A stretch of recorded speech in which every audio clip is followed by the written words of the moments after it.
Hello and welcome to another session of Why Can't We Be Friends? We are part of GTX Connect, which is a newly branded name for formerly known as Southeast Georgetown Community Council. And we are in partnership with Dell Medical Community Driven Initiatives. And tonight we are here to engage in a conversation, and the title of this particular session is Asian American Experience. So I'm here tonight with several brave and generous panelists who have agreed to come and talk to us about this very important topic that's been getting a lot of news coverage and a lot more publicity, I feel like, in the pretty much the last year and a half. And so I am so excited to have our panelists with us tonight. And we're going to take a moment for each of these people to introduce themselves. I don't know if I've said this already. I am Kelly McGinty, and I am one of the producers of Why Can't We Be Friends? And so I'm also happy to be here tonight. And with that, I will go ahead and throw it over to Sharuthi for her to go ahead and let us know about her a little bit. Hi, everyone. I'm Shruti Mendez. I have been in the U.S. since I was 4. So I was initially born in India, and then we came over here and had my 4th birthday here. And I initially was in Houston. I've kind of traveled all over Texas, honestly, just because of school. So I've been in Houston and then San Antonio, now I'm in Austin. I am married to a Mexican man, and I also have 2 children who are biracial, and I'm looking forward to being part of the panel. Thank you so much. And then I also want to let everyone know who is here as a participant who's watching the session. If you want to, Chuck can go ahead and put the Slido link into the chat. And Slido is where you're going to be asking all of the questions, or you can vote for questions that have already been asked. So once Chuck can get that link in there, you guys can click on that and you can submit your own questions, or you can vote for questions that are already present. And then now I will move it over to Justin. Hi guys, my name is Justin. I am born and raised in Austin, but I lived 1 year in Korea. So I've had the unique experience of being called an American in Korea, but also being really labeled as a Korean here in America. I currently work as a therapist for children with complex trauma at Helping Hand Home. And I'm really excited to talk to you and answer some questions.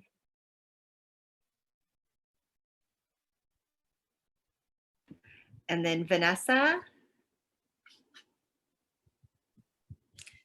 Hey y'all, I'm Vanessa Curtis. Really glad to be a part of the conversation today. I'm first generation Asian American. My mother came from the Philippines, and then my father is Chinese and Vietnamese. And I grew up in San Jose, California. Been out here for the past several years and currently work as a gallery assistant at the Blanton Museum of Art. And just through life and through work and different things, I found myself in different positions of having these type of conversations that have to do with Asian American type of things, or dismantling white supremacy in different organizations or institutions. And so, so these conversations are very interesting to me, and I'm glad to be part of it today. Thank you. And then Evelyn. Hi, I'm Evelyn. I'm based out of Maryland. I just moved here from Austin, where I lived for a year. And before that, I was a former military spouse. Lived in Texas, Colorado, and Washington. My parents are from the Philippines. I was born in Florida, raised in California until I was 12, left Maryland and became a military spouse. So I consider myself a queer Filipina. I've got 3 children, one who's a young adult that lives in Texas, and 2 younger ones who are 6 and 8. All 3 of them are biracial. And I'm going through a divorce right now. And my kids are eager to join the conversation, although I'll make sure it's purely adults. Whee! Okay. My name is Anders. Hi, Anders.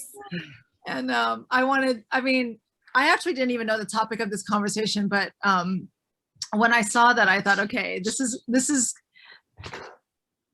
topic of this conversation is going to be for, not necessarily for, okay, thank you. As I was explaining to the former panelist, when I was a military spouse living in different states before I came back to Maryland, people would always ask me like, well, why don't you have an accent? How do you speak English so well? These were the questions that would be asked of me, a Filipina whose parents do speak English since it is part of their culture. English is a second language in the Philippines. Thanks for having me. Thank you, Evelyn. Okay, so I'm going to, let's see, I'm going to move over to the Slido application and see what some of our first questions are. Can everybody hear me okay? Okay, good. And then let's see. So our first question for this evening is, do you think the Tiger Mom generalization has helped or hurt Asians? So that was, do you think that the Tiger Mom designation has helped or hurt Asians? And if you guys aren't familiar with that, you can let me know. I'm not. Anyway, so. I think it's one of those things of having that Tiger Mom type of label is like, for those of you all who don't know what Tiger Mom is, it's like you're a very strict parent and you're very into academics, that type of thing. I don't think it's necessarily hurt Asians. I think it definitely perpetuates the stereotype that we're really good at academia. I'm probably not the person to talk about this because I am working on my doctorate at this point. I just continually started my academics, but that was more of a personal decision. Not saying my parents didn't push me towards it. So I think I don't necessarily think it's hurt them, but I do think that it perpetuates the stereotype that Asians are really great at academia. I also think that a lot of Asian parents, and for me personally, like I said, I'm married to a Mexican man, and I feel like we're both really strict on our kids, and that's just probably because that's how we grew up. So I think the way that we parent is going to be reflective of how you were parented from your parents, and 100%, my parents were very strict on me, and there was a lot of, not necessarily pressure, but there was focus on academia.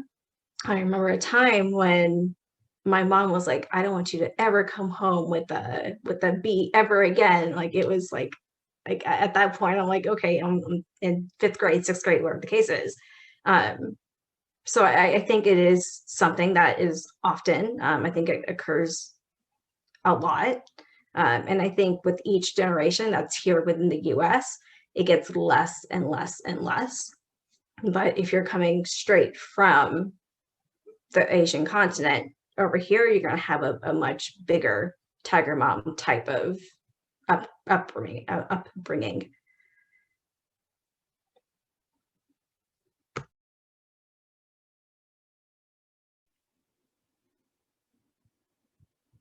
Does anybody else want to answer or comment on this particular question? I'll comment as best as I can. I'm not crazy about the term Tiger Mom. Well, first of all, this was recently perpetuated by a book called Battle Hymn of the Tiger Mom by Amy Chua. Amy Chua grew up here in the United States.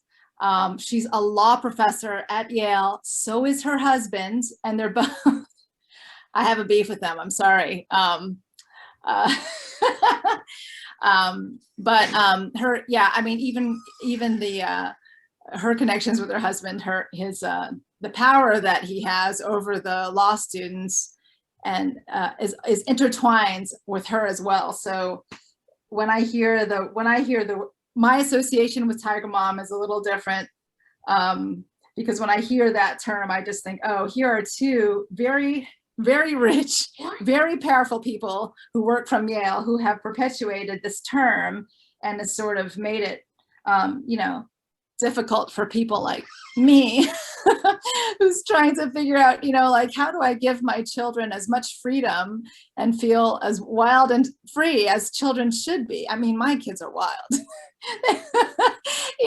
I take them to the trail and they take their shoes off. It doesn't matter doesn't matter what temperature it is, but yeah, so it's damaging. I mean, I can't say that it's helped to, hear that term, but also to have somebody who is from the, upper crust of society and perpetuate the stereotype of how Asian American moms should be. I mean, and what is Asian American anyway? I mean, all four of us come from four widely different places, with widely different histories and widely different upbringings from different parts of the US, no, it's just another term to put us in the box. And it frankly unnerves me, to say the least. Thank you. Any other, Vanessa? Yeah, I definitely agree that it perpetuates, negative stereotypes and model minority myths and that kind of thing. Personally, my mother was strict, but not a Tiger Mom in that sense, academically, right? However, she was one of 11 children, so I definitely have seen those different dynamics amongst, relatives, cousin, and some of my aunties are definitely Tiger Moms, and so I see that. I see some of, my cousins excelling in their Ivy Leagues and that kind of thing, and that's definitely a completely different experience than I have as someone who does not live that life, but has gone down more of a nonprofit and art kind of career and path.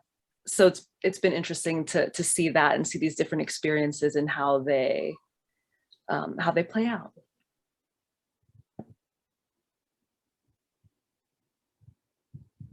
Okay. Unless anybody else has anything else, I'm going to go ahead and move to the second question, which is, did your parents or grandparents talk about what it was like during World War II for them?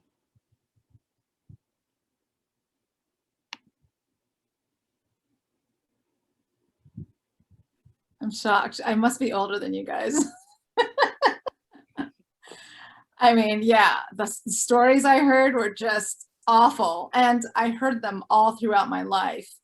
So, but they were more like personal experiences, I mean, my mom was really young and they hid in a cave. She was one of 8 children, and they call it the boondocks in the Philippines. The word boondock, by the way, is of Filipino origin. And they hid them down there, and there's still stories even today like, oh my gosh, do you remember when so-and-so ran out into the grass when the Japanese were there? And that was one recent story I heard. I mean, from the time I was like 5 years old all the way up until now, like I'm still meeting my relatives because our families are so huge. So recently I was actually right when we were, before we moved to Washington State, I stopped by Central Texas to see an aunt. And the way she talked about the Japanese, it was as if they were there. She's like, oh yeah, those Japanese don't care. They don't care if you're 2 years old, or, I mean, she said some really graphic stuff. She said that they don't care if you're 2 years old, if you're 90 years old, they would blah, blah, blah, blah, blah. Yeah, so it was pretty horrible. My grandfather apparently is still alive. He was on the front lines fighting along I don't know who he's fighting with. Everybody is against the Philippines, so I don't know who's our friends. But when the Filipinos were fighting, apparently he had a bullet that hit his so that story for me, it's kind of puts me in a bit of an existential crisis, because I'm just like, what if it was just 1 inch this way? I probably wouldn't be here. So yeah, I hear it.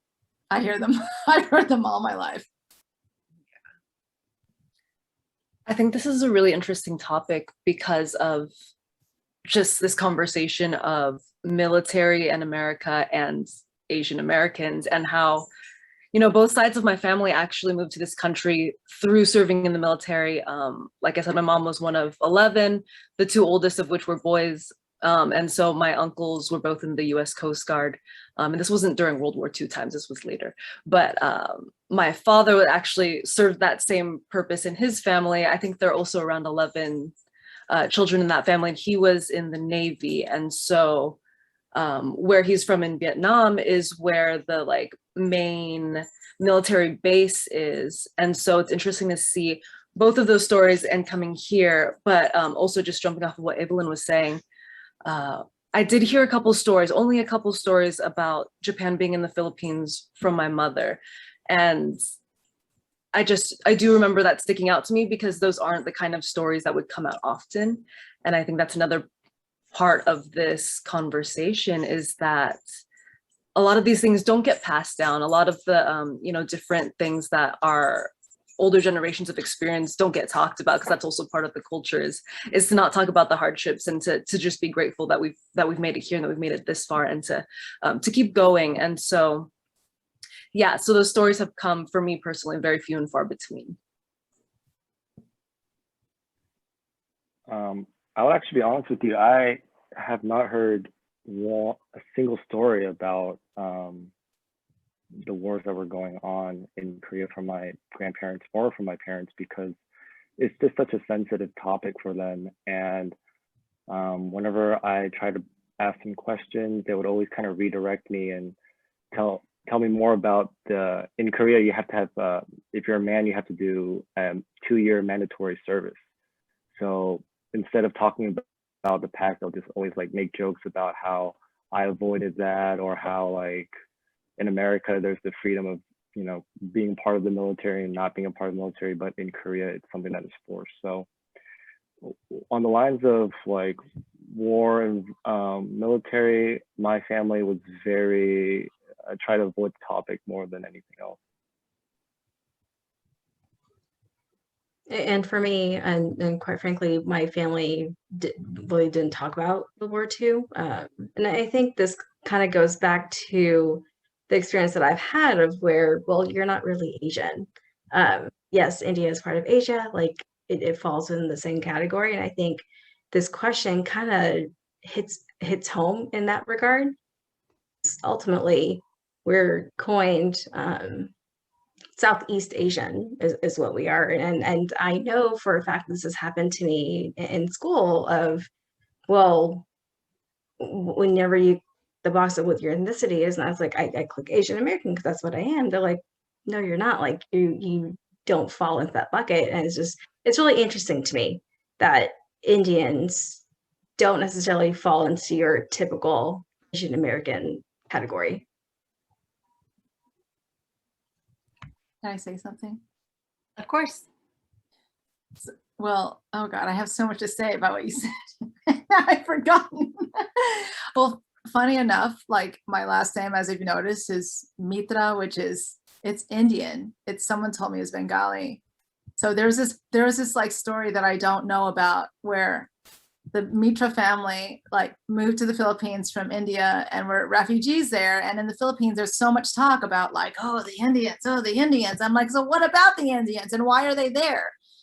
So in my travels, I mean, I heard that the British violently, you know, they were very violent towards the Indians when they were, you know, when the Indians were trying to gain independence. So that these are the only two stories that I could put together. So although I've heard things about World War II, I've had to piece things together, you know, just bit by bit, just to find out like, okay, how exactly did I get here and why? I mean, my own dad, so he was Vietnam War from the Philippines. He was recruited in 1964, and Vietnam was his first duty station.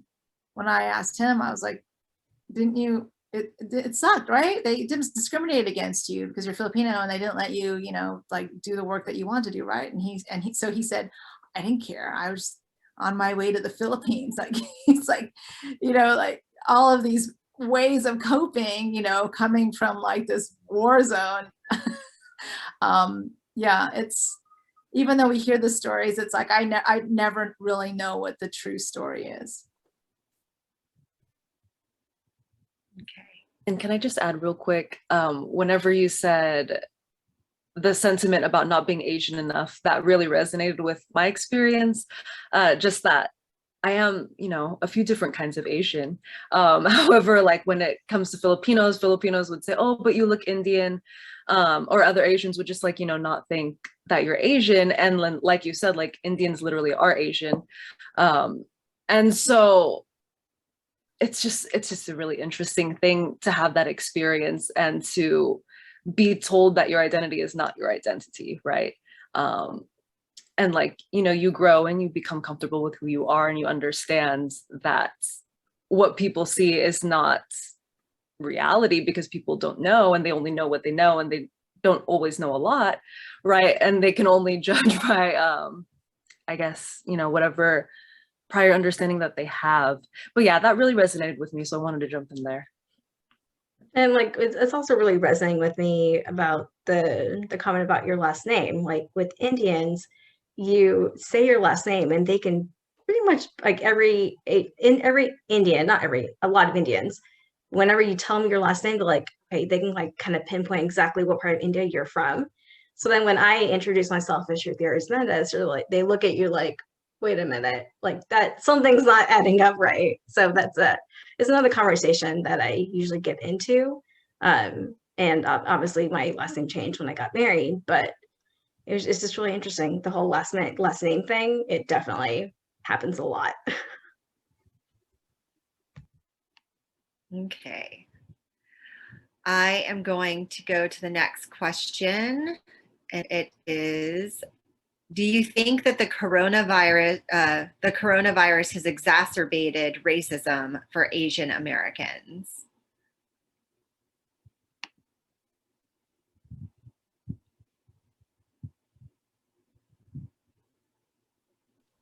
I'm trying to think of the most PC way for me to answer this question.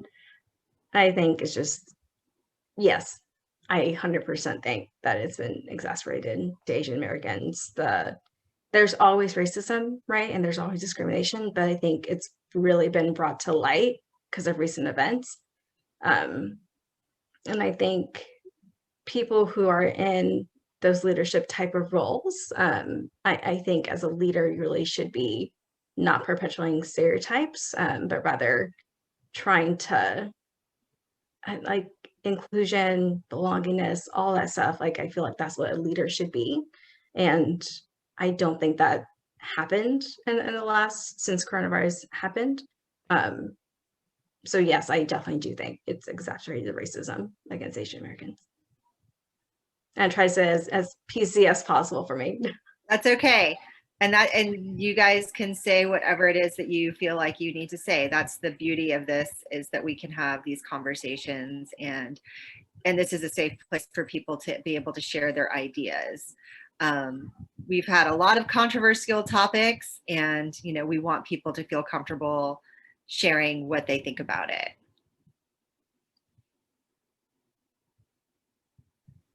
Well, I am since I'm about to be divorced, I haven't worked in 10 years, and I'm finding that finding a job is really tough for me. And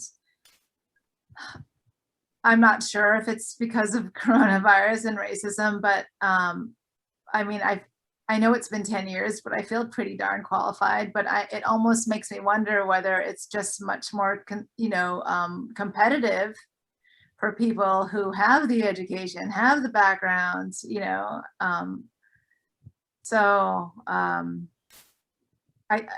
I did notice though, and this is kind of like a separate topic in terms of like coronavirus and my family, there has been a whole lot of resistance in getting that vaccine.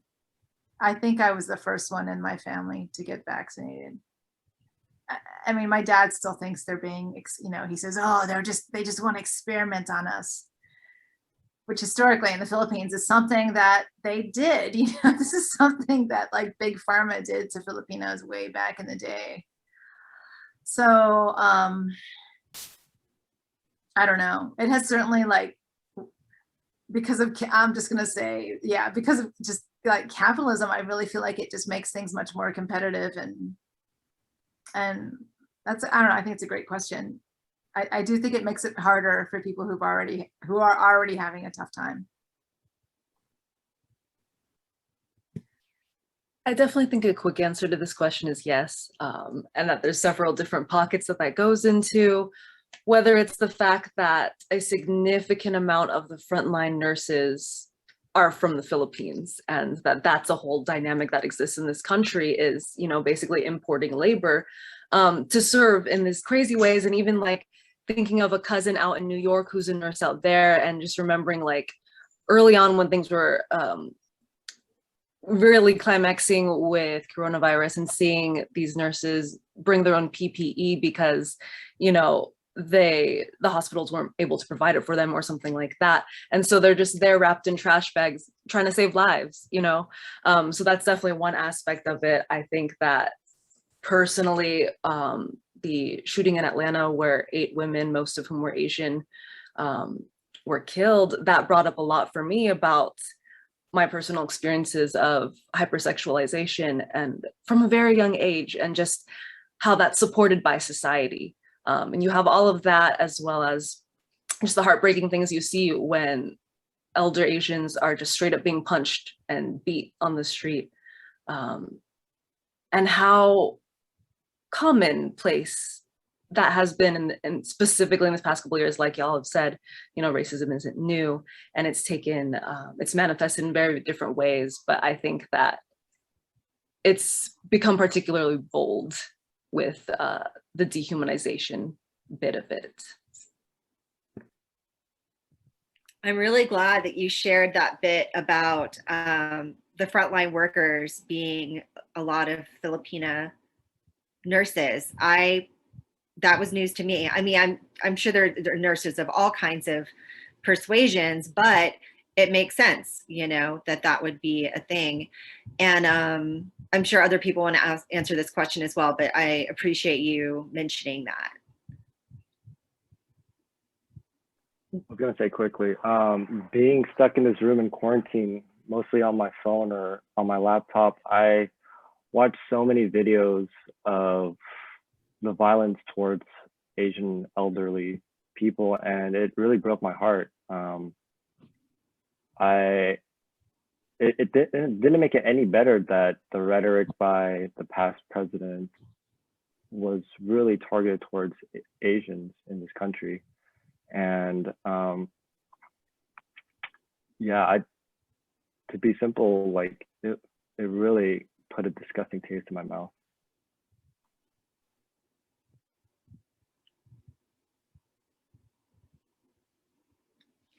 So I was putting this together within the last 6 months. It occurred to me that yellow fever, I was 42 years old when I figured out when they were saying yellow fever, they were referencing a people. As somebody who's, grown up and lived in this country and on all the rest of it, I just thought it was like red fever, green fever. And that's not what it was. Right. So when I kind of was coming to terms with some of this about 6 months ago, I was just like, oh my gosh, this is not even the first time that something like this has happened. And being out and kind of mingling in the world, I always knew if I needed to just kind of walk away from a person, or if that was somebody, if I heard the words China virus, I was just like, oh yeah, that's not my people. I need to be somewhere else now, because it was just, it is heartbreaking. And I agree that it does perpetuate a negative stereotype. And I think that it incites and encourages violence. That's, as an American, that's my personal opinion when I watch these things happening. And I agree with you, Justin. I think it is heartbreaking. It makes me really sad, and it makes me really angry at the same time. And it's been a really difficult time to be an American, going through all this. And everybody in this room is an American, but yeah, so thank you guys all. I don't know, Shruti, did you answer this one? Is there anything you wanted to chime in on with this one? Yeah, I answered. That was one of the first ones to answer. Sorry, I get distracted. I mentioned that earlier. So and also a little emotional sometimes. So let's see. I'm going to go ahead and go to the next question. There's one on here that has a couple of votes that says, have you felt discrimination personally and in what ways?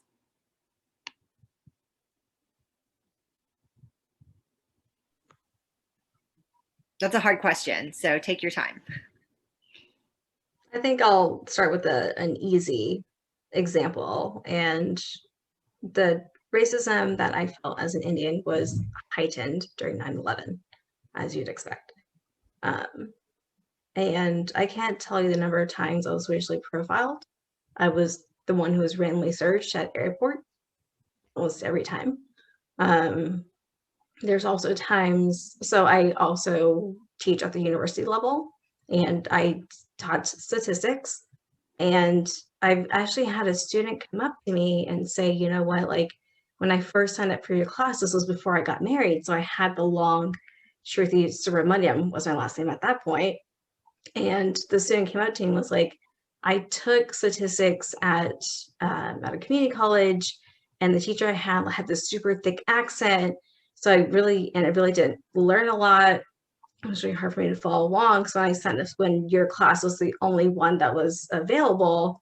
I was afraid to take your class. And again, it was it may seem really little, but to me, it was a lot to be assuming that because of my last name, I had a really thick accent, which I clearly do not have a thick Indian accent. But it's just like little stuff like that. Like it's microaggressions, in my opinion. And the racial profiling was really heightened during that 9/11 period for me.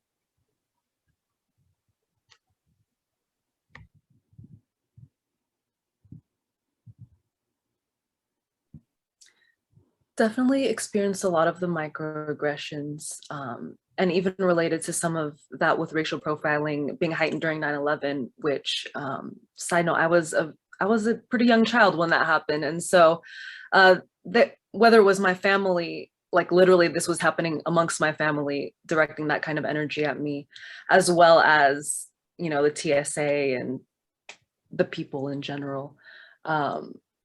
An interesting experience that I've had living in Texas is racially based aggression for races that I'm not. So of course, you know, I've touched on this about how, you know, I'm mixed Asian, so that comes across differently to different people. And people just assume, you know, differently about my ethnicity. And so based on what they're assuming about me, sometimes I'll get that kind of aggression. And so that has been challenging. But yeah, definitely violent as well, taking public transportation and having those kind of things. And as far as like an everyday kind of experience, it's more of, you know, people wanting to know what you are, people wanting to ask you this, that, or the other, sometimes specifically because of how you look, and then making comments such as, oh, you're so articulate, and things like that, and just being amazed when you know certain words, things like that.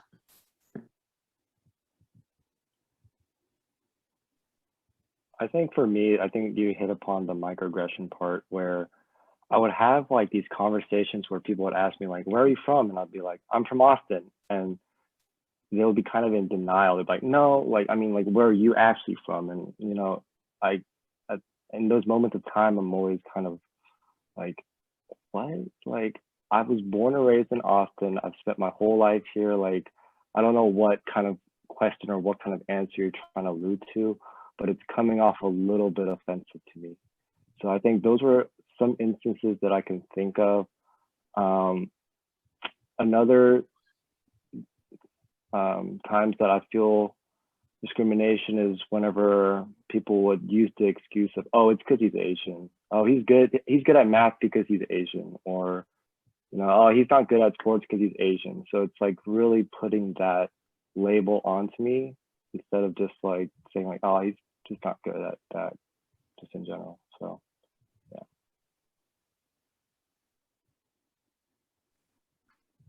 I'm really messed up when it comes to racism against me. I could talk to you all night about it. I mean, I remember my earliest memory was, I mean, I was in kindergarten and there were these 3 white boys at the end of the playground who like wouldn't let me through, and they called me the black-eyed girl. All the way up until now. Now I feel like anytime another white person is treating me poorly, I already know, in my mind, I'm like, they are talking to me like this because I'm not white. And I suppose I brought that on to myself, you know.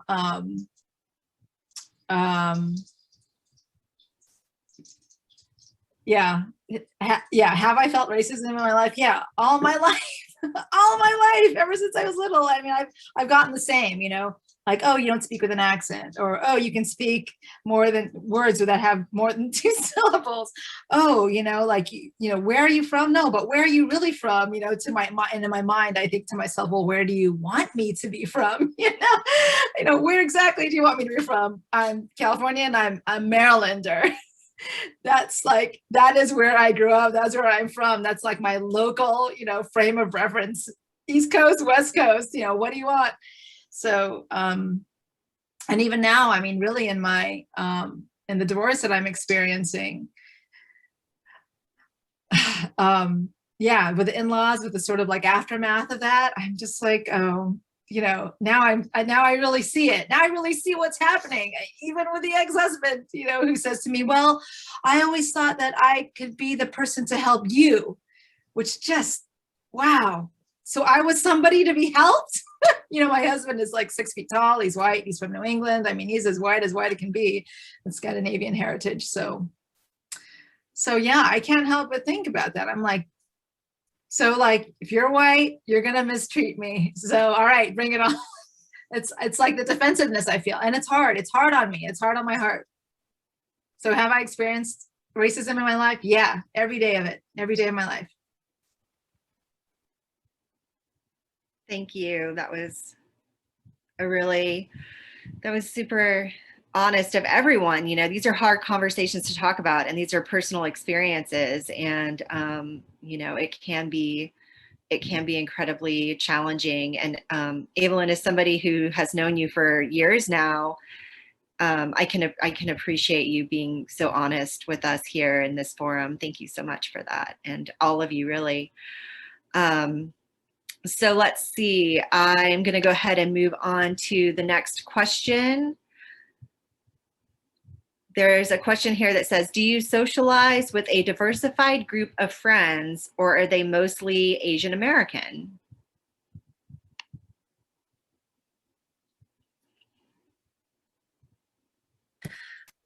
I don't think I have a ton of Asian American friends out here. I feel like they're starting to gravitate towards me slowly. Definitely growing up in the Bay Area, had a lot of Asian friends there, of all different kinds of Asians. Yeah. I think with the group of friends that we have, we basically call ourselves affirmative action. We have a little bit of everyone in our group of friends.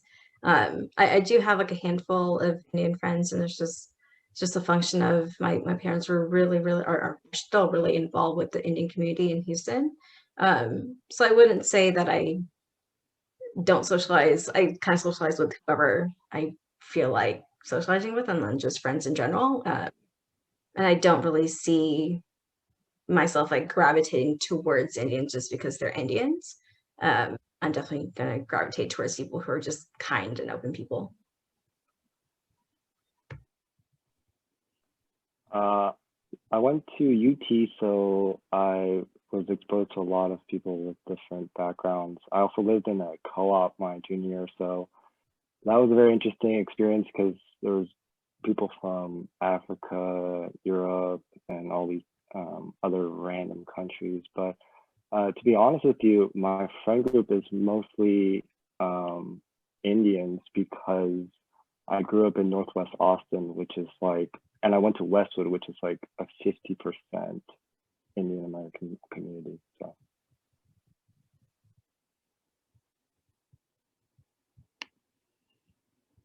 Okay. So the next question is, Are you personally involved in any groups that combat Asian American racism?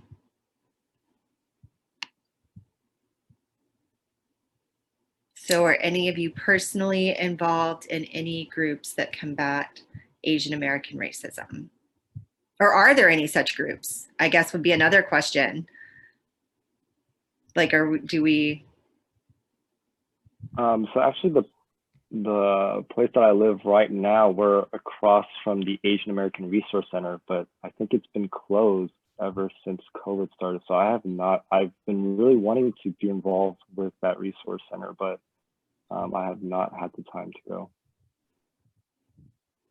I think all of us right now who are panel members are being involved in a group that's combating Asian American racism by having this conversation.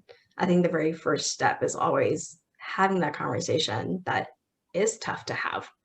Not a lot of people want to hear these stories and are easy to turn the cheek when it's not directly related to them. So I think all of us are actually part of something right now by having this conversation. I like that answer. And I wouldn't say that I've been a part of an Asian American like organization specifically, but definitely I've been, willing and open to engage in these type of conversations as they come along, and they always do.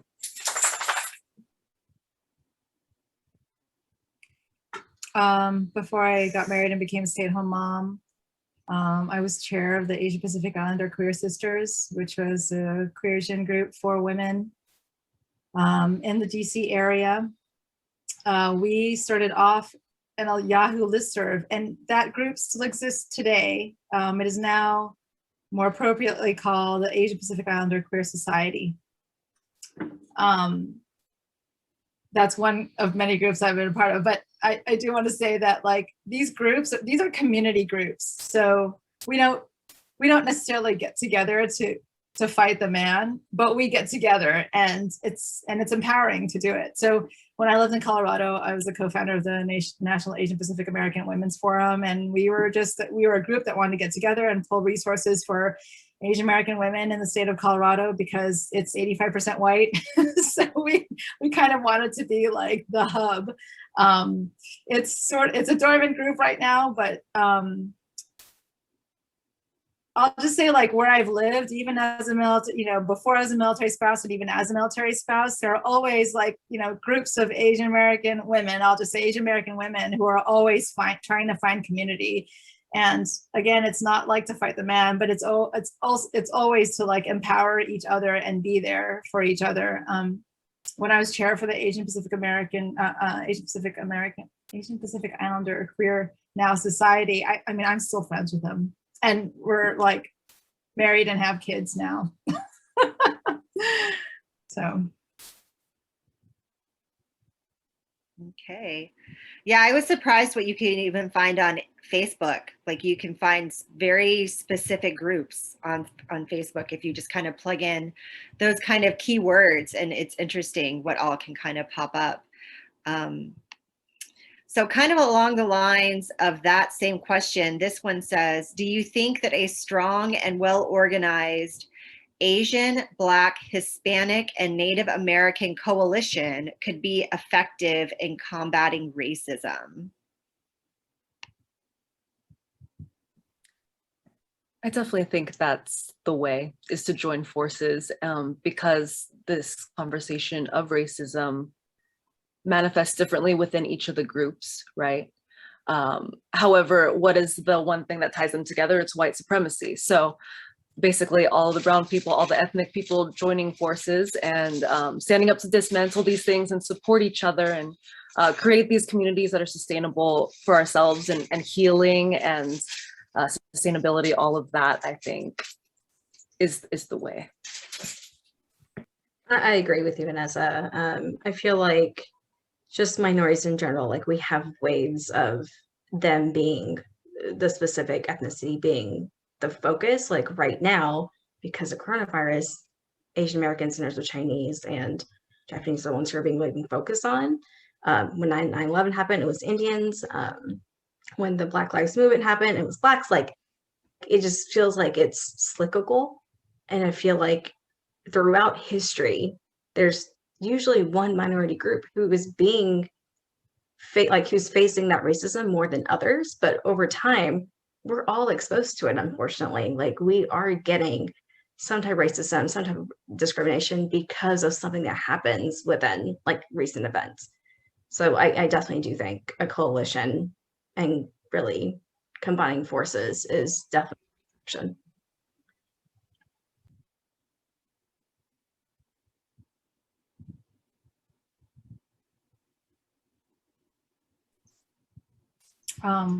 You know, as I said before, just the mere fact that we get together, that's, I mean, for us, I mean, especially like with the Black Lives Matter, I mean, just being together empowers us and, you know, gives us the impetus to move forward. But really, to combat racism, I think it's got to be flipped. I mean, it's like capitalism and white supremacy. It's like, that's the problem. It's not that we necessarily need to fight you back. It's that you need to pay attention to what's happening. Okay. It's like, there's a power imbalance, you know, and still like in the cities, you don't really feel it. Right. As I said before, like in the cities, you're kind of spoiled because you can be around your people, but like in the middle of the country, in the middle of nowhere, it is still predominantly white. This is who voted for the last president. You know, they are out there. So I don't know. It's hard to say whether can we do that to fight them. Well, we can do it to be together and fight together and move forward. But like a whole culture change to me like needs to happen. I don't know how that would happen. I don't know. But I like to see it. It is moving forward. I mean, just 10 years ago, nobody was talking about, I mean, people were talking about white privilege in the academy, but no, it would never be in conversation now. Like my friend just came over. I hadn't seen her in 10 years. She's like, oh yeah, my whole family, white privilege. Like we would have never said that over coffee 10 years ago. I think a big group that's actually being excluded from this is also white. So I feel like not all white people are bad people. Like not all white people are giving the racism. Like they need to be part of that conversation as well. The ones who not necessarily understand fully, but they're open to understanding. I think they need to be part of that group as well. I mean, yeah, education is what needs to happen. People need to be educated, and forums like this need to happen like every day. Justin, did you want to answer this question too? Yeah, I really agree with what y'all three said. I also believe that forming some kind of group like this would break down the theories of the model minority. And that's something that I honestly didn't even know about until like 2 years ago, and I was reading about it. And I realized that these perceptions from the public would be able to be broken down if we all came together from different backgrounds to just talk about it and to just break down these barriers. And I was hoping to just add real quick, I think that what we're talking about in this question here definitely addresses the systemic, right? In that these systems weren't built for any of these groups of people. And so us being able to join forces and address those things and dismantle and build new things definitely addresses that on the systemic. And I also wanted to add that I think it's important to note the everyday aspect of this, in that the way that we start to address these things every day is literally the people in your lives, right? The people that are around you. I know personally, a very beautiful part of my experience has just been bonding with all the different brown people, all the different ethnic people in different, you know, schools and different workplaces and things like that, and how, you know, you find people that resonate with you and change starts to happen there. So I definitely wanted to point that out as there's something that everybody can do, and that is to relate to the people around you, to start bridging those own gaps for yourself, as well as focusing larger on those systemic things. I think that's all important, all powerful.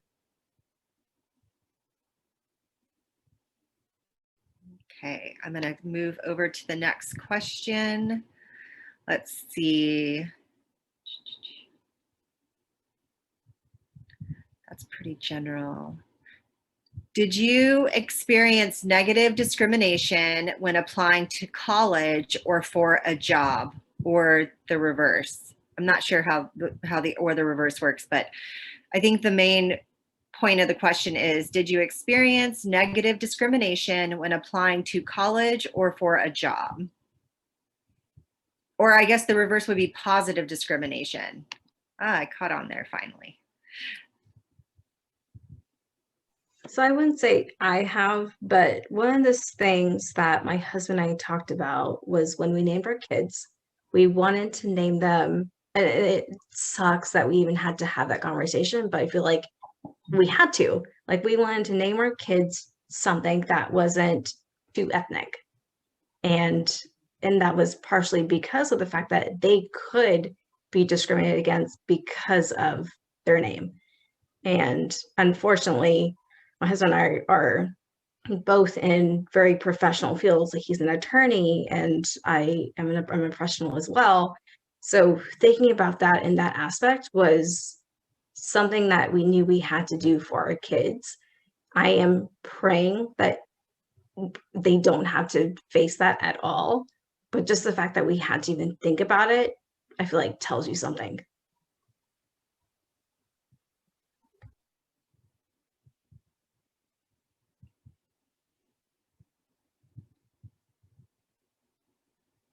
Anybody else want to jump in on this one? Well, since we're talking about naming, I so wanted my kids to have some part of their heritage in their name. But my husband was picking like the most Filipino, most Filipino names. I was like, no, too long. No, it can't be more than 3 syllables. If they have to ask how to spell it, then no. I mean, we ended up with Anders, which was part of David's Swedish heritage, and Marcelo, which obviously is like Spanish heritage, and Tristan, which is English heritage. I don't know, maybe one of them is going to be, maybe all 3 of them are going to be soccer players, because there are soccer players who have those names. I'm not a professional. I do have my MFA, but I'm not a professional. So it does feel like it. I mean, it does feel like when I try to look for work, do people look at my name? Should I change it? I mean, now I'm working in a customer service role at a bank, and I've just used the letter A, because I'm thinking, I don't want people to discriminate me because I'm a woman. I don't want people to discriminate and be like, oh, what does that mean? Where does that name come from? Blah, blah, blah, So, so far right now, personally, it's A Mitra. But I don't know. I hate to, it's disheartening when looking for work and thinking about that. Like, what do people see when they see that I've been all over the place and I have no idea what I'm going to do with my life and whether I even deserve to have a good job? So really, it's more on it's then like the inside, like what I'm feeling as I'm trying to look for work. Like, are people going to like me enough?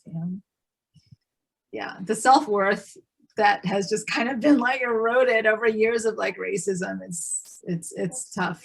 It's tough on me. So.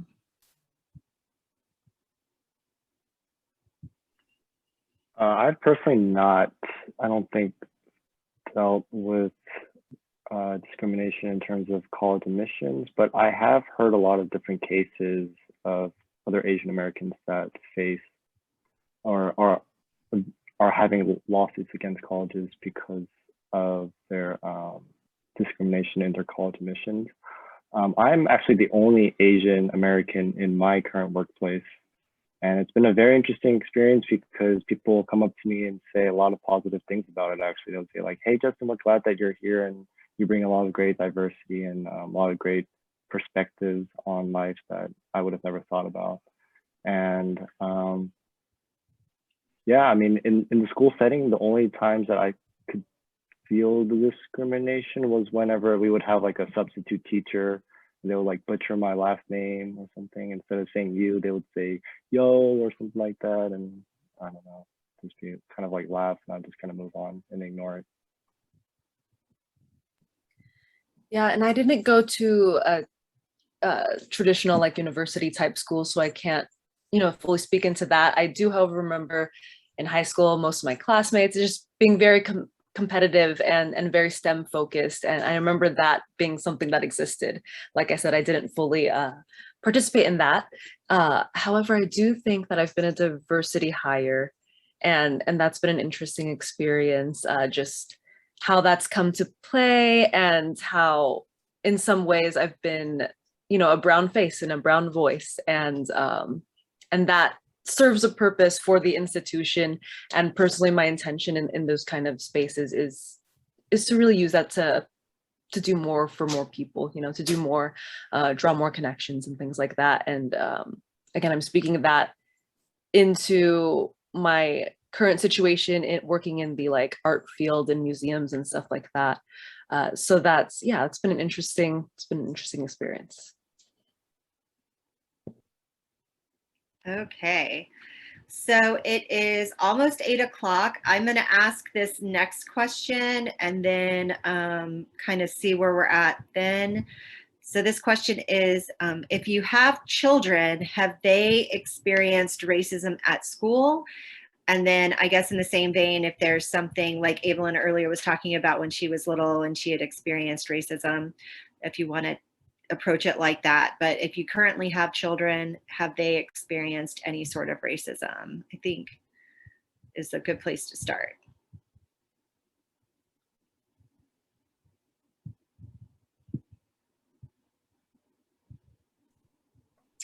So when I lived in Baltimore, Maryland,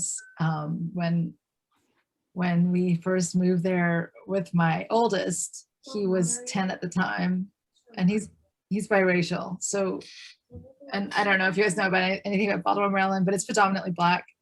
When he got onto the bus, he said to somebody, he's like, "Hey, can I sit there?" And one of the students said, "No, I'm not going to sit next to a white boy." Poor Tristan. I know I'm laughing, but I'm laughing because it's just so complex, my poor half Filipino boy being called a white boy, So I'm actually really thankful that my kids, like Marcelo, my youngest, his experience was in preschool was in Texas. So I was just like, he's not going to have any problem. And also in kindergarten, he was in a dual immersion program where they were speaking Spanish. So, and when the name was Marcelo, I mean, you can't lose. I mean, but so far, thankfully, I mean, with Anders, he's only 8 years old. I mean, I haven't heard anything, but with my oldest and my youngest, yes, those are like the sort of two experiences that I've had. As far as me, when I went to school in Vermont, somebody asked me what my first language was. I laugh at the complexity. But when I went up there, somebody asked me what my first language was. I mean, I applied to this master's program and they were asking me what my first language was. So it's hard to avoid that. I mean, it's hard to avoid that in any institution, school, work, it's just, yeah.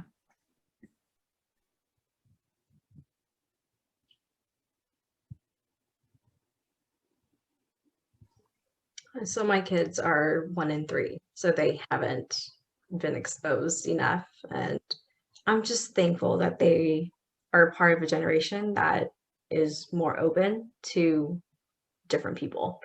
So I'm hoping that the fact that they are going to be surrounded by people with like-mindedness and maybe raising them in a certain way. I'm hoping that it's not going to get to that point, but you can't help but wonder, like, what if? And how, as a parent, you're going to handle it if it comes up. And those are really tough conversations that my husband and I have had. So like when the Black Lives Matter happened and George Floyd happened, I'm like, are we going to have this conversation with our kids of like, if you get pulled over, like just put your hands on the dashboard and just go with it? Like, I don't know if we're going to have that conversation, but the fact that that's even coming up, that we might even need to, is really disheartening. It really is. But it's something that we have to think about as parents. It's how you're going to handle a situation like that. Okay, so right now I'm going to kind of draw attention to everyone to the chat. We do have a link down there to SurveyMonkey for the people watching the panelists. If you guys could click that link at some point and help us out by filling out that survey. And then also, you know, we're almost a little bit after 8, so I wanted to pose this question, which is, was there kind of like a lack of a question? Is there any question that didn't get asked that you were surprised you guys weren't asked about tonight? Or can each one of you kind of go through and leave us with your final thoughts on just the topic, the questions, your experience, and what your hopes are for the future? I think my biggest hope is that we continue to have conversations as just a community. And these really tough conversations is probably the best way to reduce the number of racism and discrimination that any race really faces. So just the fact that the audience is even here is the first step. And I think that's fantastic. So thank you for joining.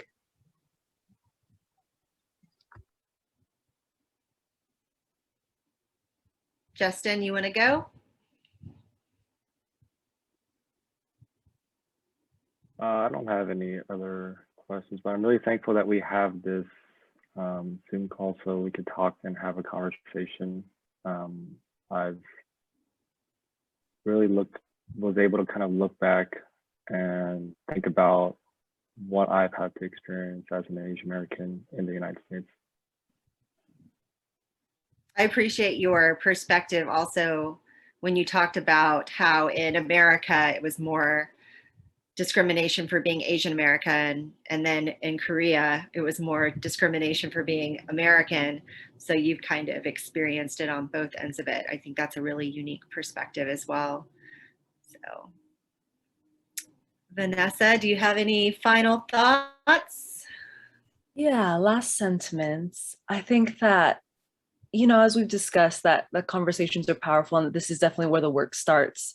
And I think we all definitely can relate and know that this conversation that we've just had and have been able to participate in is really just the tip of the iceberg, and that these experiences are so nuanced, so diverse, and that it really does come down, I think, to being able to recognize and uplift and empower the humanity in others, and being able to reach across the table, reach across the bridge, however, artistic way you want to put it.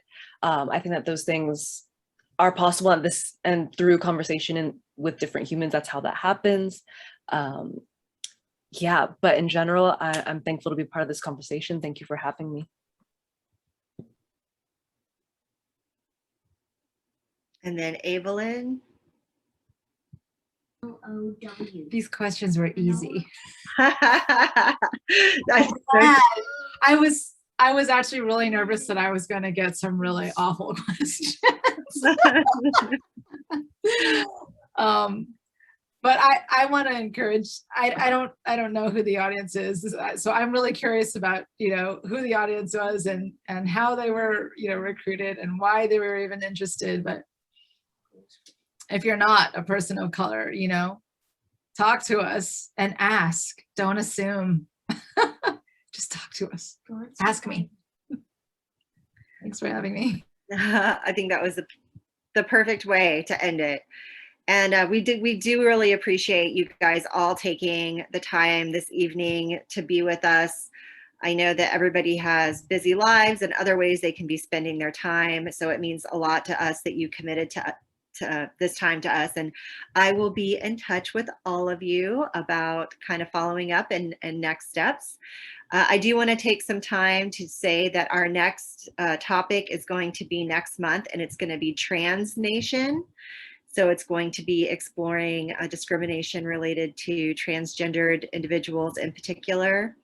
So, be on the lookout for information on that. As panelists, you'll be receiving emails from us from time to time anyway, probably advertising future stuff. So feel free to share that with whoever you'd like.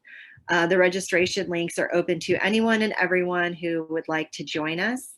And we really appreciated you guys being here with us tonight. If you guys took the survey, we appreciate you taking the time to do that. And if you haven't taken the survey, it's not too late to click on that link below. And then Chuck, it looks like, is reminding me that somebody else had asked the date for the next session. We typically do these on the 4th Wednesday of every month is how that works. So even you guys can look at past video performances and panelists if you're ever interested in doing something like that. And we're so grateful that you guys joined us tonight, and I look forward to speaking to you all again soon.